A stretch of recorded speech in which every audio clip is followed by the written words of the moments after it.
Alexis de Tocqueville grew up in a generation that was obsessed with poetry. Poetry was the mother science, the mother art. Poetry was the thing to which everyone oriented himself. And his generation wondered, what should its themes be? How to write it, according to what rules? And you'll notice that in his great masterpiece, Democracy in America, unlike all of his other books, Tocqueville wrote in a style that is shaped visibly by poetry. The laws of prosody and meter govern the shape of the sentences, the shape of the chapters, the mini-chapters. They govern finally the shape of his book as a whole, which follows a sonata form and in complicated ways.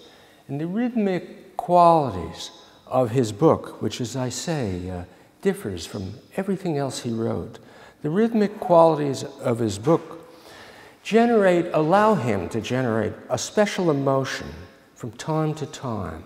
And the rhythmic or poetic qualities allow him to strike certain sentences that have a very strange power, that seem to leap up from the page. And everyone who reads Tocqueville notices this. Every couple of pages, you read a sentence which seems so remarkable for what it observes, but also for how it's said, that you hit the table and you say, that's amazing.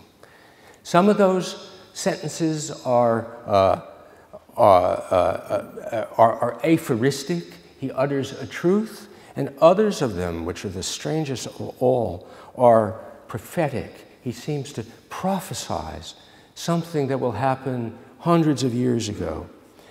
And of all the prophetic passages that have struck people's imagination for the now 180 years or so, almost 200 years since the book came out, I think the most striking, the most memorable, the one that has aroused perhaps the most commentary, appears on the last page of Volume 1.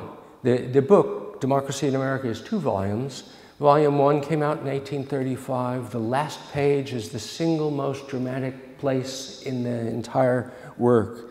And on that last page, he veers into a topic which he has not addressed at all, which he has not prepared you to pay attention to, a topic that catches you utterly by surprise.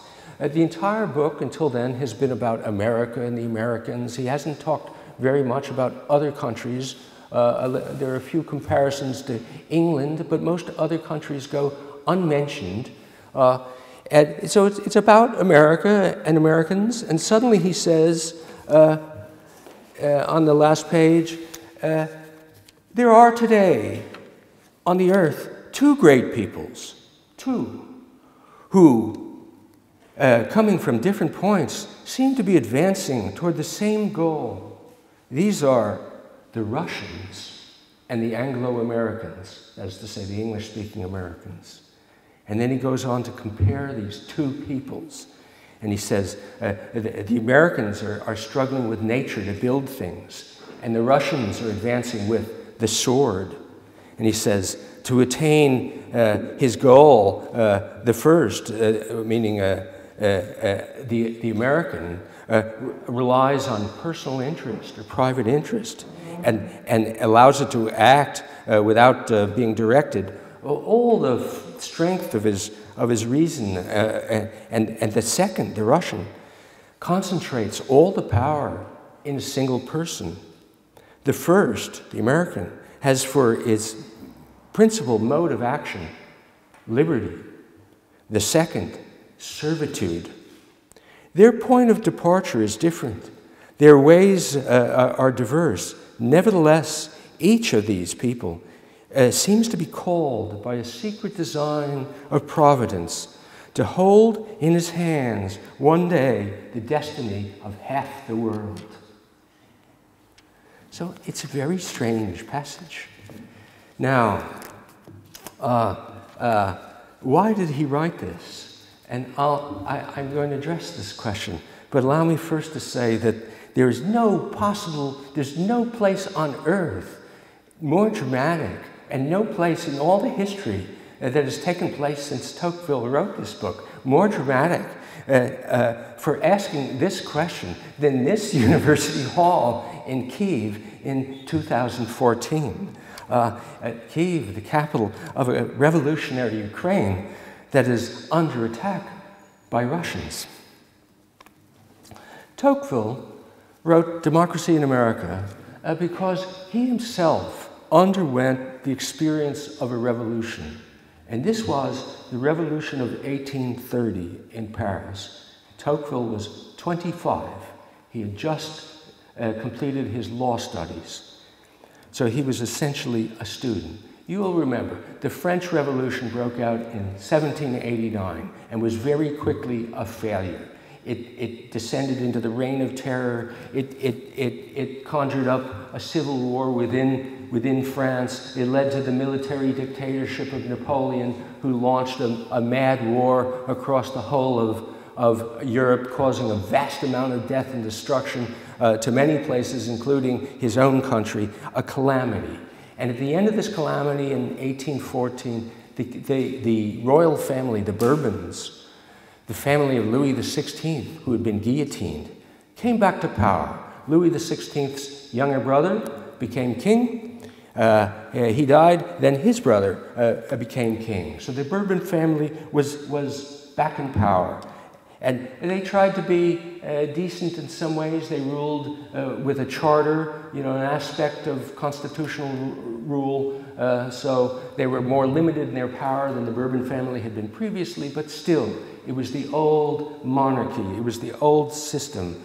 And nonetheless, ideas within society had advanced somewhat. There was a general appreciation that there ought to be at least freedom of the press in some limited degree. And in 1830, Louis XVI's younger brother, who was now king, Charles X, issued a decree limiting the freedom of the press. And immediately, crowds came out in the streets, above all, the students. This became now the first revolution in history led by students. And with the students came many other people, and a revolution took place. It took 3 days to overthrow Charles X. The revolution was resolved by the National Assembly, who picked a new king, but who wasn't really a legitimate king, because a king can't properly be picked. He should just inherit his throne. So the new system was kind of a cross between monarchy and republicanism. Still, this was a real revolution. And this was Tocqueville's experience of it. And it had a strange quality, or a number of strange qualities. The first was that it was the first time in history when you could see the phenomena, this very strange phenomena of simultaneous revolutions breaking out in various places around the world, or in this case, in various places around Europe. Nothing like this had happened before, but now, with the revolution of 1830 in Paris, there's also a revolution in Belgium, and another revolution in Switzerland, and as some of you may know, a revolution in the November uprising in Poland. And all of these things took place within a few months, which is virtually simultaneous from the perspective of 1830. Why did they take place simultaneously? For mysterious reasons, but I'll note one reason. That is not so mysterious. For the first time, you had a technology of mass instant or rapid communication, which consisted of two inventions: a printing press that could print daily newspapers cheaply, so that the masses of people could buy the daily newspaper, and the telegraph.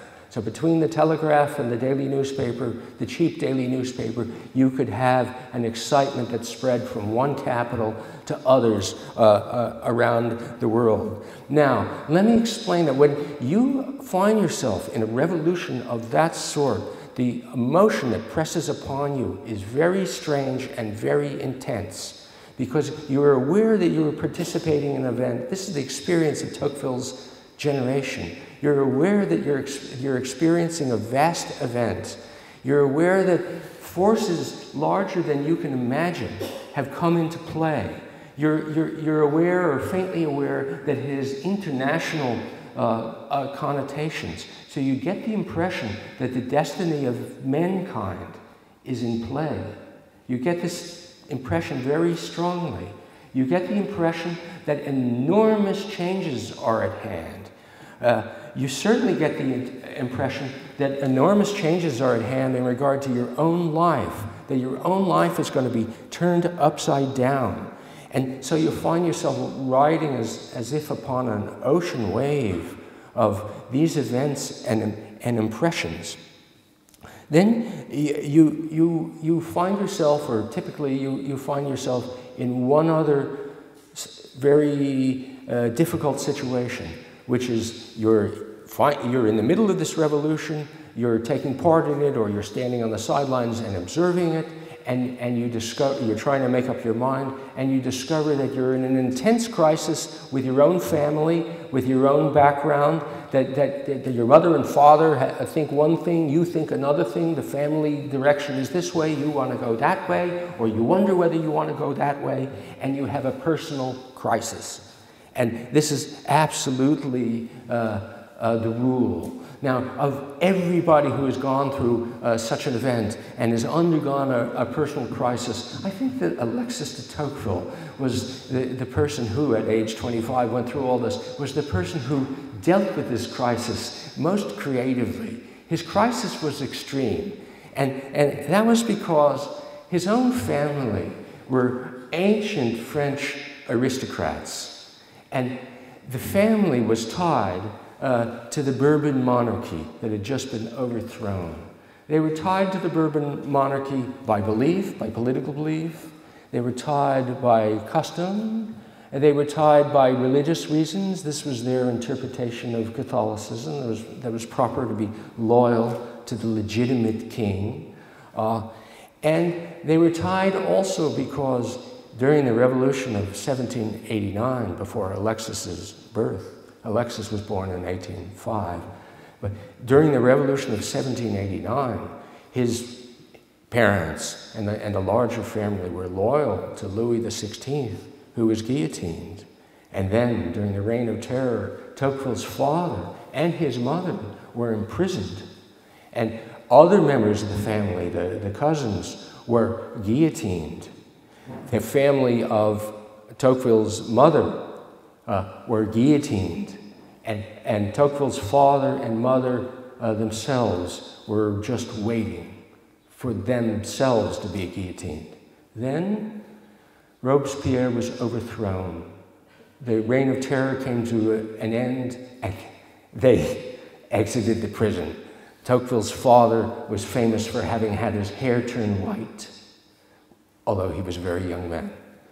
So Tocqueville now, young Tocqueville, Alexis de Tocqueville, in 1830, he looks at the overthrow of the Bourbon monarchy, and from the point of view of his own family, of course, he has to be horrified. And now he has, yet he himself is wondering, and now he has another problem, because he has just gotten his law degree, and he's ready to practice law as a magistrate. But in order to practice law, he must swear an oath to the new king. He cannot swear an oath. It would be a dreadful dishonor to his family to swear an oath to this usurper who's just overthrown the Bourbon monarchy. And at the same time, he has to worry, maybe this new revolution is going to bring a new reign of terror. No one knows. It didn't, but he had to worry about it. So he dealt with this problem by joining together with his best friend, Gustave de Beaumont, from another aristocratic family. And the two of them went to America for 9 months in 1831 and 2. And they went to America in order to ask two questions, or Tocqueville especially, two questions. One, if there's a democratic revolution, could it possibly be good? There was no experience of a good revolution in France. There had been bad revolutions. But could there be a good one? Had there been a good one in America? And the second question was, if you're going to make the transition from a hierarchical society to a democratic society, how do you do it? So he came and he asked these questions. Now he had two responses. The first, to his experience, the first was to come to America and feel that he had seen, that in America he had seen what he'd begun to see in France in 1830, in the Revolution. That he'd begun to see something that had the power of absolute destiny. That he knew for a certainty that all of history was moving from a hierarchical society to a democratic society. He knew this because he saw it, and also he looked back at 700 years of history, and he looked at the progression of the Middle Ages, and he found himself thinking that yes, he could see something so vast and so powerful that he was convinced that he saw the finger of God tracing a path across the stars. And this path was leading to democracy. By democracy, he meant something very specific. He calls it equality of conditions. And what it really means, it does not mean equality of wealth or material goods. It means equality of rank. A democracy is a society in which there is no special class of nobles, nor is there some special ethnic group, nor some special group of any sort who possess rights and privileges that other people do not possess. So a democracy is a society, thus, that has an equality of status. Now, in order to have an equality of status, the laws and customs have to create that situation, but the really telling thing, the factor that identifies for Tocqueville a society as democratic is psychological. A democratic society is one in which people feel that they have the same standing as everyone else. Whether or not they're as rich, they feel that they are the equal of the next person. He felt that he had seen such a society. Now, of course, he confined his travels pretty much to the northern part of America, and the United States at the time only went halfway across the continent, and he remained in the north. So we're talking about, if you can picture the United States as a rectangle, we're talking about one quadrant of it. So New England, the Middle Atlantic states, Ohio, places like that, where there wasn't slavery. And this was the part of America that he was talking about. So he felt that all of history was leading in the direction of such a society. And by all of history, he meant his own country too, France, and more broadly, Europe, with some implication of the rest of the world. So that was his first feeling, and he describes it as a religious experience. He says he experienced a religious terror, meaning he trembled at the thought of this. And he felt that if God had traced his finger across the sky, if that was the meaning of it, then to oppose this development toward democracy is to oppose God. So he'd already made a tremendous decision in regard to his own family. Now he wants to address his family. So he asks himself, it's an open debate that he has with himself. He asks himself, okay, we're going in the direction of democracy. Is it good or is it bad? It might be good or it might be bad. And for the next 800 pages, he debates this with himself. And it's a real debate because he goes through moods, and his mood is sometimes this way and sometimes more discouraged. In general, on balance, more often, he thinks, yes, it is good. And it's good because a real democratic society is one that develops the kind of people, the kind of citizens who are able to participate, who are able to populate a democratic society, are able to make it work, who have the sense of virtue and the sense of the willingness to participate, who are good citizens, who know what it is to be good citizens, who want to be good citizens and are. And a democratic society, according to him, has this kind of population because it itself, the society generates people like this. And it generates people like this above all first of all, because the kinds of institutions that it develops. And he goes through what are the institutions that lead to this. The first is there's political decentralization. And political decentralization means that people locally can participate in the government in some way. So the government is not designed to be top down or from the center out. So there's a political decentralization. Then a whole series of other institutions. The most fantastic chapter in the book is on local self-government. He describes something called town meetings. A town meeting is something that takes place in a small town where the entire town will assemble now and then and have a meeting. So to discuss things, to make decisions, which is to say it is a direct democracy, not a representative democracy. Now this kind of direct democracy that he describes in an absolutely ecstatic chapter, almost with a utopian mood, if you've read some Proudhon or Bakunin, it can sound like the anarchists speaking about self-government, or it has some quality that the Machiavelli had, if you picture them. But Tocqueville's version, or the version that he describes, is superior to either of those kinds of direct democracies, because it is linked also to rule of law and linked also to representative democracy. So the American system, as he describes it, is able to incorporate direct democracy into representative democracy. He describes the jury system, in which the ordinary person participates in judicial decisions of guilt or innocence in trials.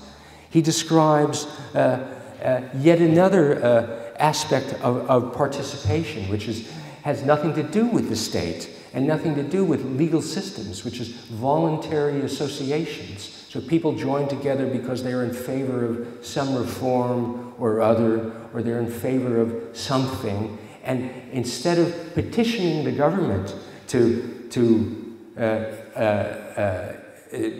administer this reform, they may go out and just do it themselves. Thus, if they want to build a building for some purpose, instead of asking the government to build it, they go out and build it themselves, form an association.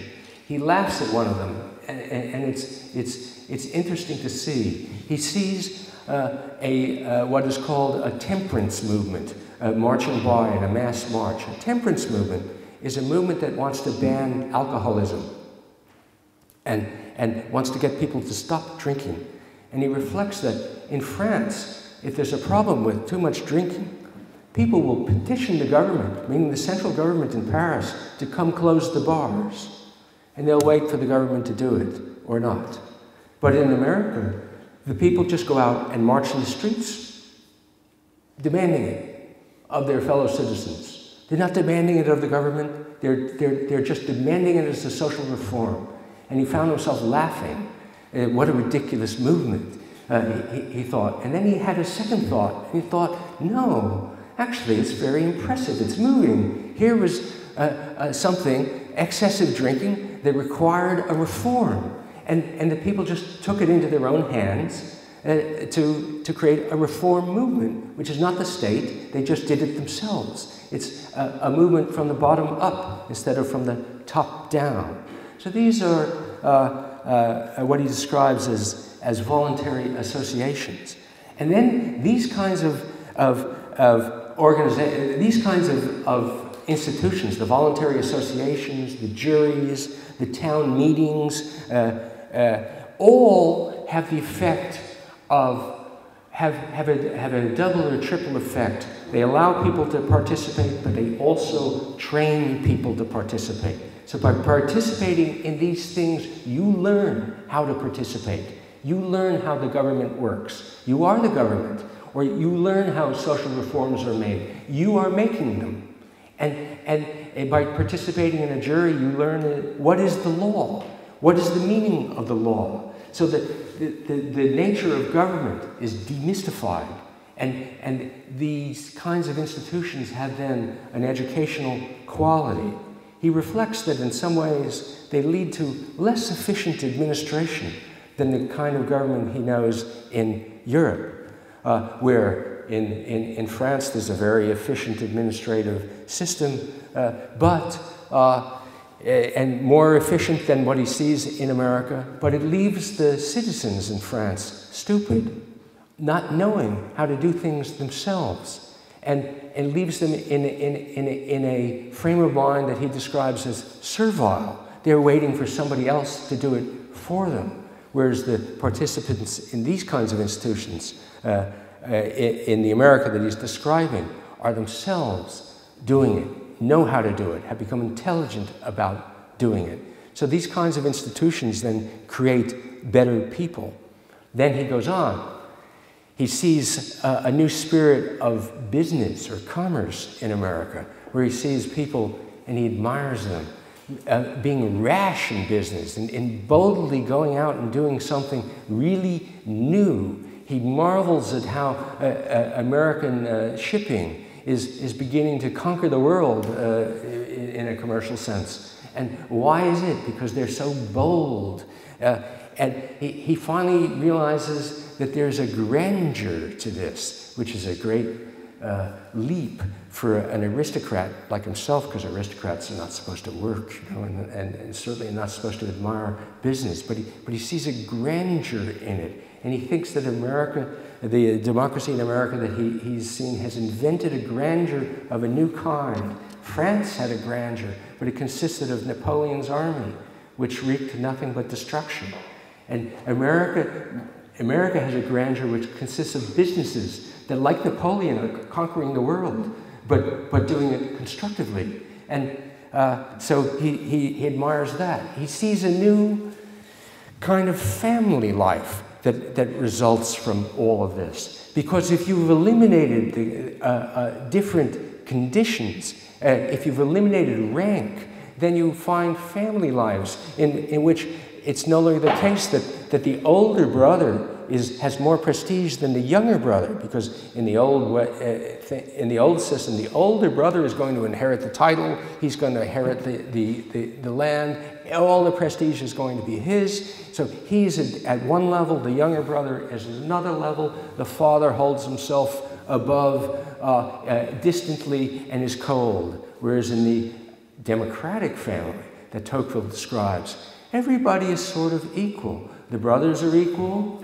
They're going to share the inheritance, so one is not higher than the other. And the father becomes a friend to his sons. And he has some odd comments about women and how they're very virtuous because they don't leave the home. But so, you know, some aspects of his book are peculiar. But the notes on family life are very striking. And then finally, he turns to religion. And he notices something new in American democracy here too, which is that in France, the assumption had been all along that religion must be the enemy of progress and of democracy.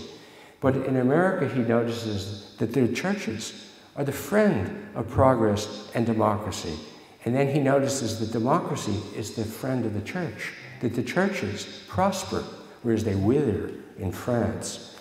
And he notices something else, that under democracy, a man begins to conceive of God more grandly, because the individual is no longer confined to his one little tiny place in life. Society is open to him, and if society is open to him, then he can conceive of a larger God.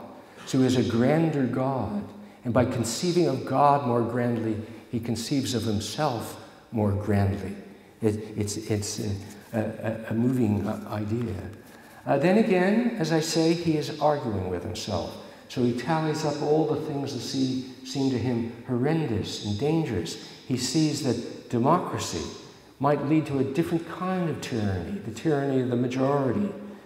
He notes antidotes to this which be law and lawyers, but still a real danger of the tyranny of the majority, a kind of mob rule by the majority.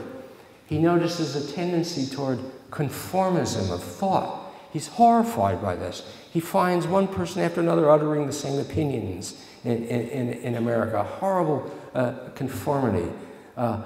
He notices a tendency toward cultural mediocrity. There's a leveling, and he worries about that. And he worries, finally, about something that he calls individualism, by which he means something bad. Maybe we would say, I don't know, egoism, selfishness. And by individualism or selfishness, he means that under a democracy, where people no longer feel themselves to be part of some special class and are no longer given a particular role in life, they're likely, the individual is likely to begin to think only of himself and not to care about society and to withdraw from society and just look out only for himself. So these are all frightening. And then he sees a possible ultimate result of this, which is, if you are an individualist in this sense, and you've withdrawn from your sense of society, you're no longer going to be willing to sacrifice for society. And then he wonders, a democracy, would it be willing to fight? And he observes that the United States, we're now in 1830, 31, that the United States, following its War of Independence with Britain, has never been challenged. So there's no way to know whether a democracy would fight. And he begins to think about the possibilities. Now his imagination turns towards the race situation in America, the South, where there's African slavery. He's very intelligent about this, and he interprets the blacks and the whites. But he also cannot picture a solution to this problem. And he imagines that there will end up being a race war, or some kind of war will break out over slavery. And indeed, 30 years later, a war broke out over slavery, the American Civil War. But he's picturing this in the 1830s. He knows he feels that a war is going to break out over this. And then he imagines to himself that when a war like this breaks out, the United States will collapse. That the United States will not be able to summon the strength to fight, to preserve its own unity. And that no one is going to be able to summon the power to impose a solution to this terrible problem. And he sinks into gloom. So he's gone back and forth. And now he's at the end of volume 1, and his gloom deepens. And obviously, he runs his eye across the horizon of the entire world, and he pictures democracy.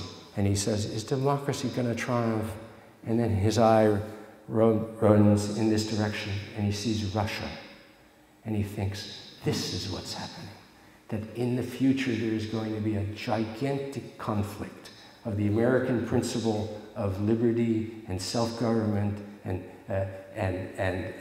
productivity, and what he describes as the Russian principle of the sword and one-man rule and servility. And the book is over. So he leaves you wondering, what's going to happen? He doesn't know what's going to happen. Now, as I say, on balance, you can see where his feelings are.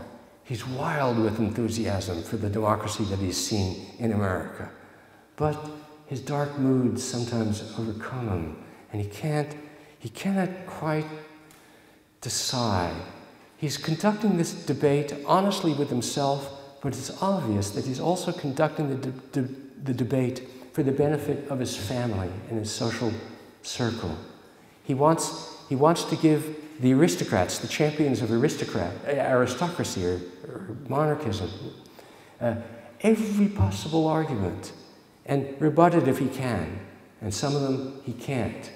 And above all, he can't rebut this question of whether a democracy will be able to fight. Now, this passage about America and Russia is, as I say, I think, above all, a reflection of his own mood. It's his inner psychology. But it also does have a prophetic quality. And to see the prophetic quality, you do not have to move very far forward from the 1830s, because in 1848, another of these simultaneous revolutionary waves broke out, in Paris first, and then all over Europe, and even in other parts of the world in some degree. And in Eastern Europe, or Central and Eastern Europe, you had the question of a Russian or a Tsarist intervention. And the whole question of whether America should have something to do with this arose then. And it was because in the American presidential elections are held every 4 years. So the 1848 revolution took place, and then it failed everywhere. So the next American revolution was American election was 1852. So the American presidential election of 1852, the revolutions of Europe in 1848 were debated and were an issue. And one of the figures, European revolutionary figures, was Louis Kossuth, who was the leader of the Hungarian Revolution of 1848. Kossuth was campaigning for the Democratic Party in the United States. And there were figures in the Democratic Party who were calling for the United States to send weapons to Kossuth in Hungary to fight a war against the Tsar. Arisen. Of course, that idea was mad, and nothing was done with it. But it was already there. One other event about 1848, which is that Tocqueville, of course, was observing the revolution of 1848. And in Paris, the revolution went well for a little while. And he took the occasion to issue a new edition of Democracy in America, in which he published a preface, which is difficult to find. Most editions of Democracy in America do not include the 1848 preface. The fantastic French edition, the best French edition, does not include it. But there's a paperback French edition that does include it. And I don't know what's available in Ukrainian. But the 1848 preface is very interesting.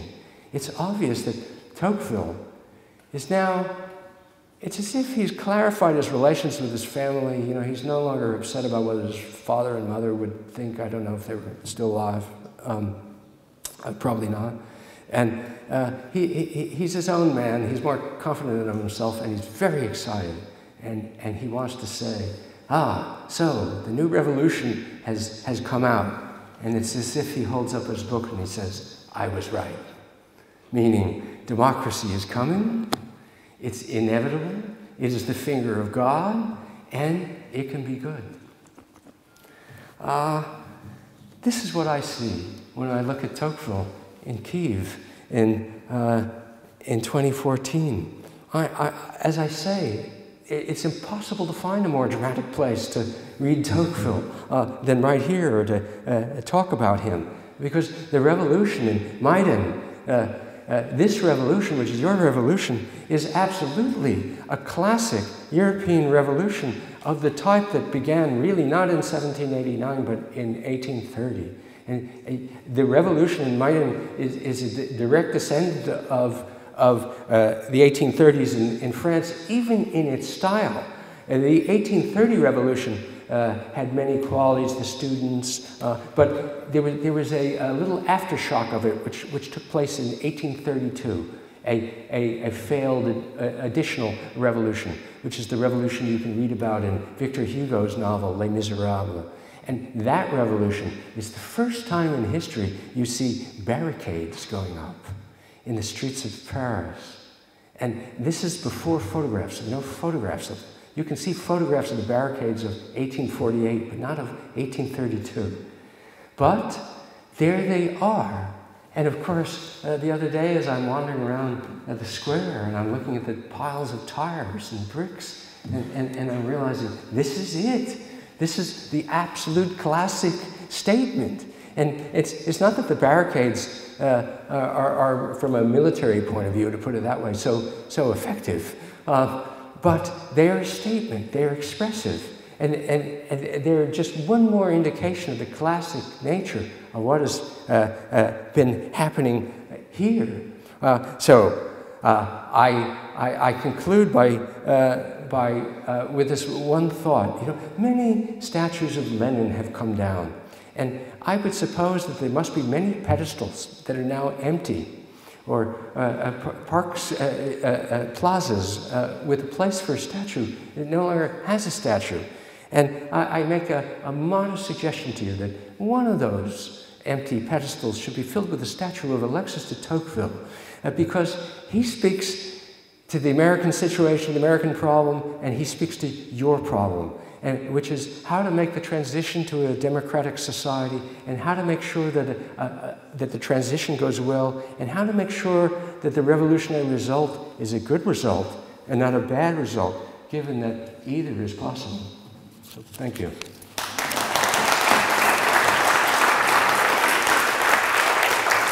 Yes, this is a very good question. It has been put to me and to us by Leon Wieseltier, who's one of the principal organizers of the general meeting.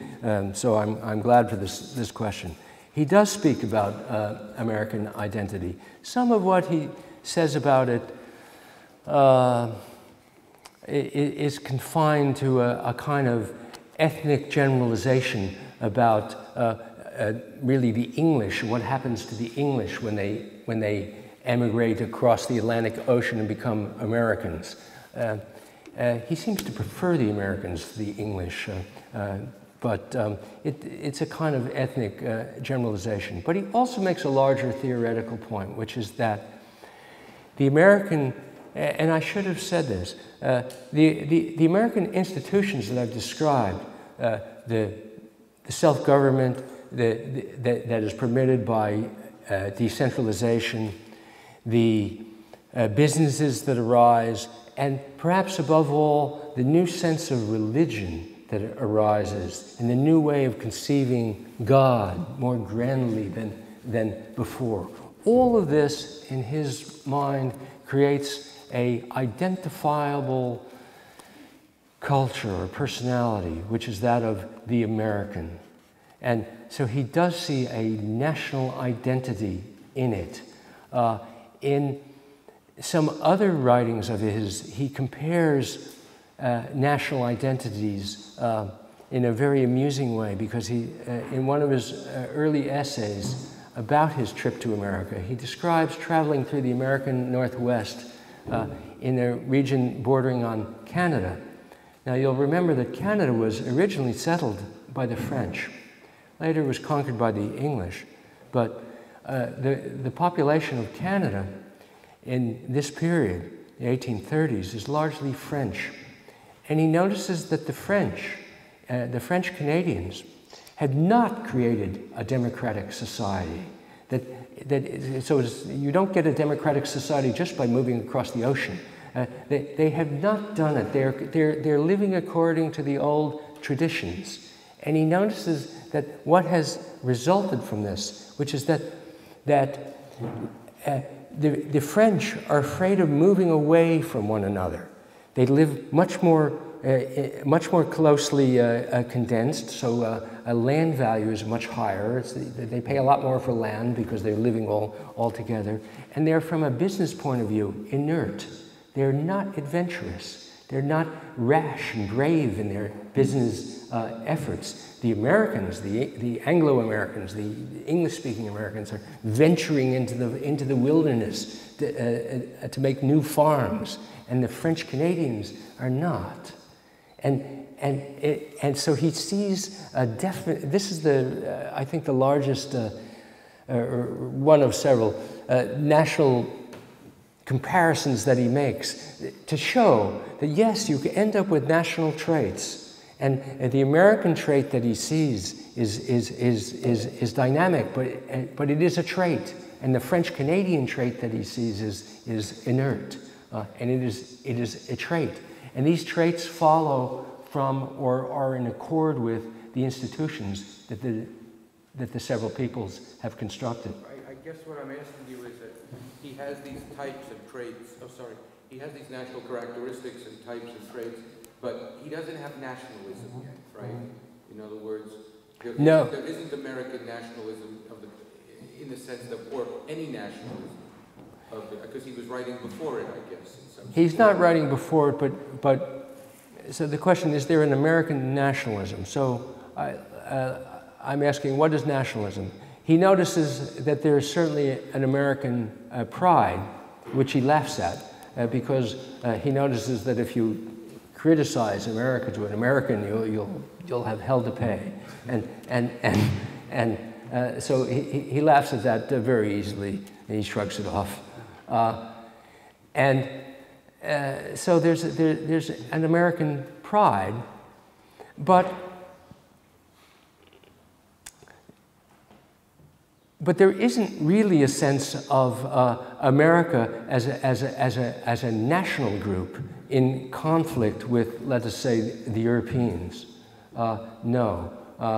And the America that he's describing is open to people from, if you leave aside the situation of black slavery, which is one exceptional situation, and then there's the question of the American Indians, which is another exceptional situation. But if you're speaking about people with the kind of education and cultural background that people have in Europe, that the United States that Tocqueville is describing is open to them all, and is welcoming and friendly to them all. So he discovers, for instance, that America as a whole is Protestant, but there's a place for the Catholics, who are sometimes French and sometimes Irish, largely Irish, and he commends the role being played within the United States by the Irish and French Catholics.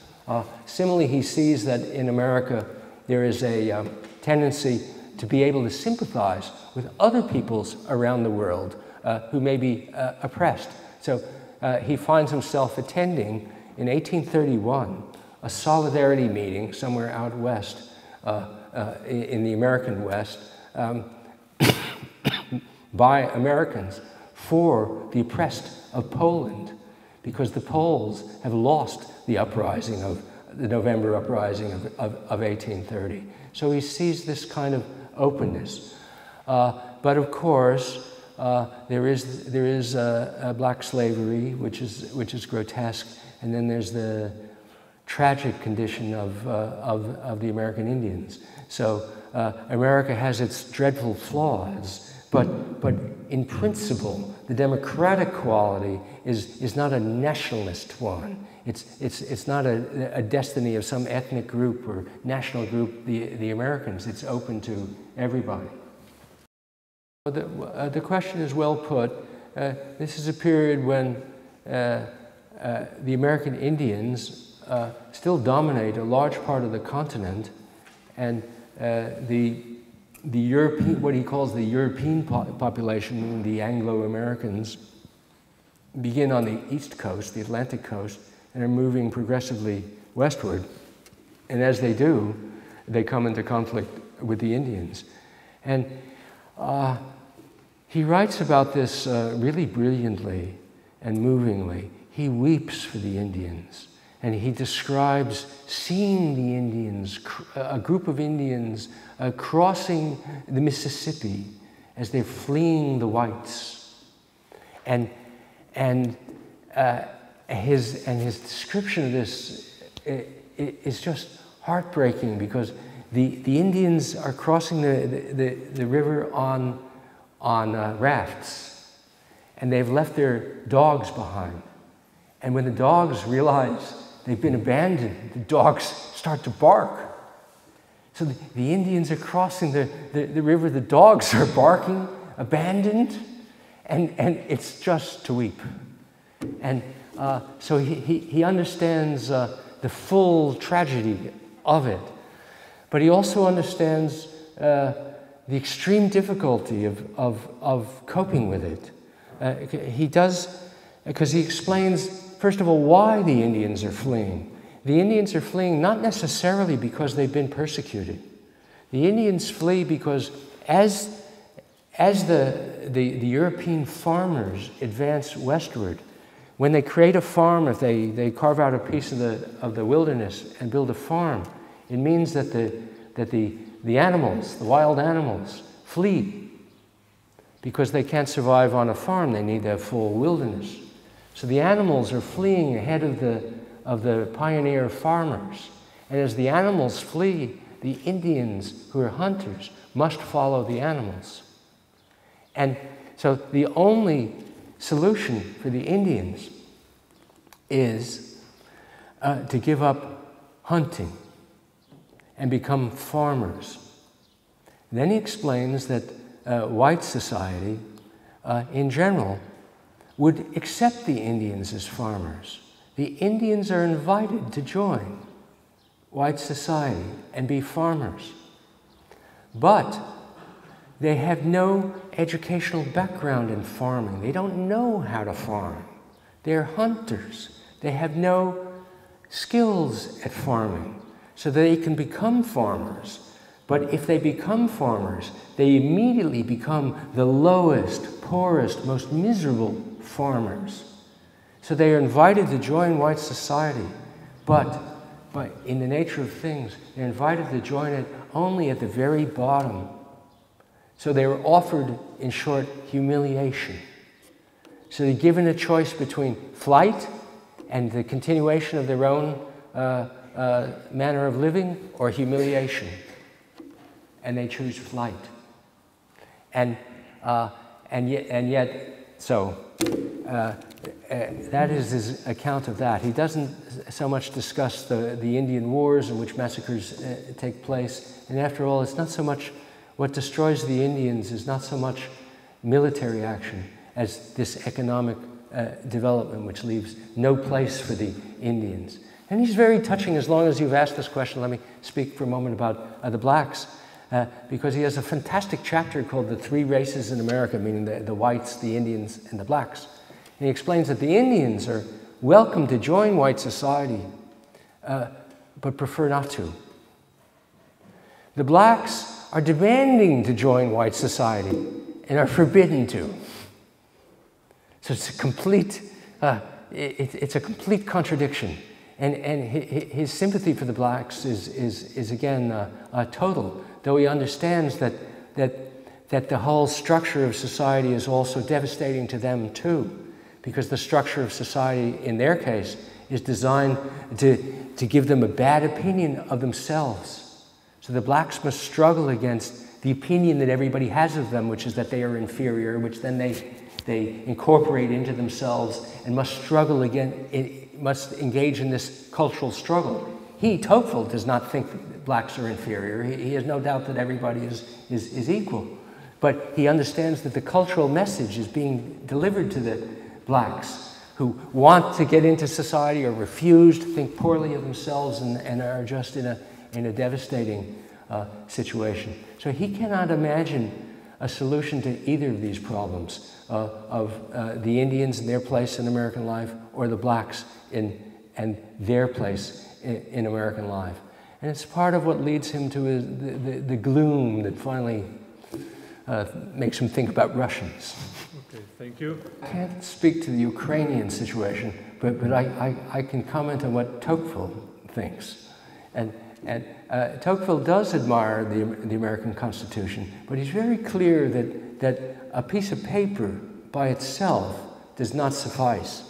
So he comments at one point that in Mexico, the Mexicans have adopted, have imitated the American Constitution, so have drawn up their own constitution.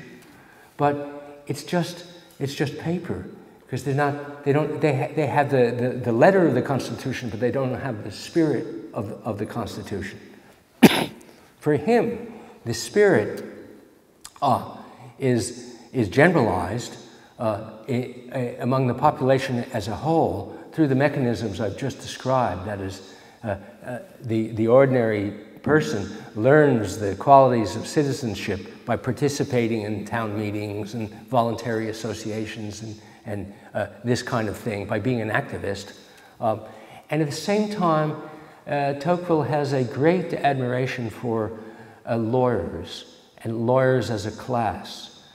He wonders a lot, is it really possible to have a society without an aristocracy? And he ventures the thought that in the American democracy that he sees, there is a sort of aristocracy which consists of lawyers. And the lawyers, that is, the lawyers have the role of presiding in a presumably disinterested way over a system of objective rules. So the cult of law, the respect of law, seems to him crucial. So it's a combination of the knowledge of citizenship that is drawn up by, that is conjured by participation in local governmental bodies and in voluntary associations, combined with a respect for law, combined with a class of lawyers who themselves respect law. And it's this whole system of people, not just the paper.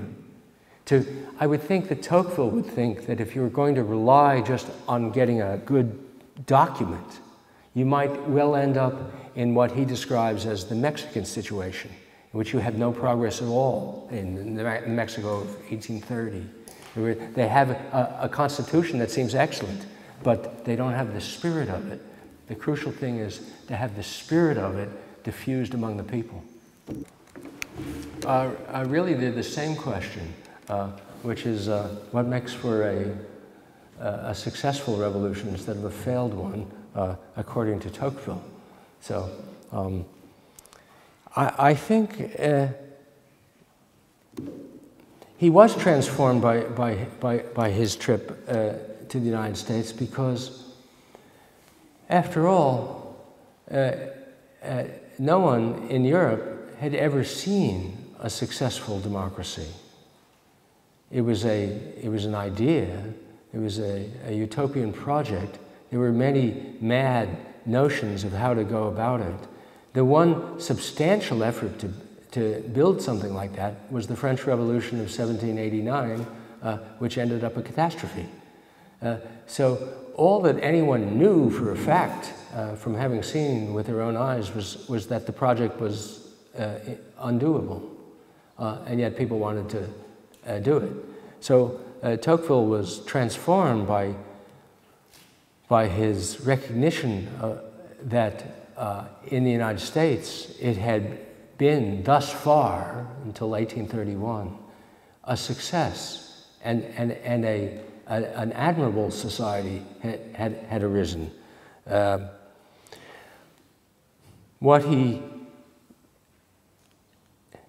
He certainly didn't love the idea of revolutions. One of the things that he admired about the United States was that, having constructed a democratic republic with liberty, it had henceforth been able to avoid revolutions.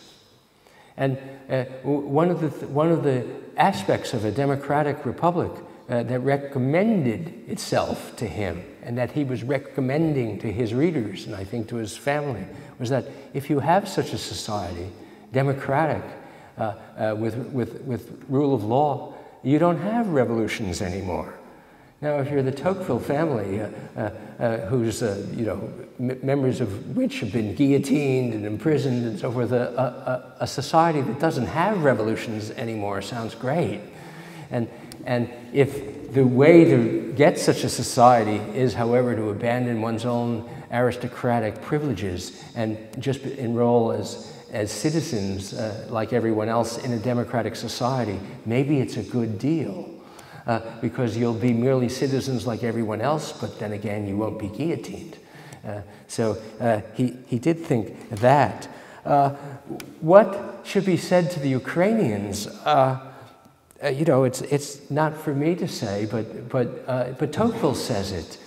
Really, you should, you know, the students here, intellectuals, should read his book, because his book is written as an advice guide to Europeans who are contemplating making the shift to a democratic society.